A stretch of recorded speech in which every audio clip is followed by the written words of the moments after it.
मी राजू पवार बोलतो. आमच्या इथून 222 पासून तर 227 पर्यंत रस्त्याची अडचण आहे, पानद रस्त्याची अडचण आहे.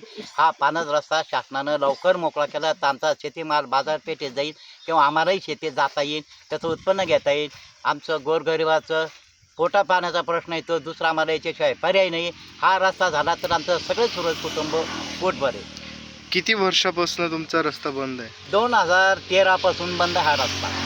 त्याच्यानंतर 3 वेळेस निकाल झाले, तिन्ही तहसीलदार साहेबांनी दिले, पण त्याची अंमलबजावणी करायला पाहिजे. आदेश काय होते पाणंद रस्ता मोकळा करण्याचे?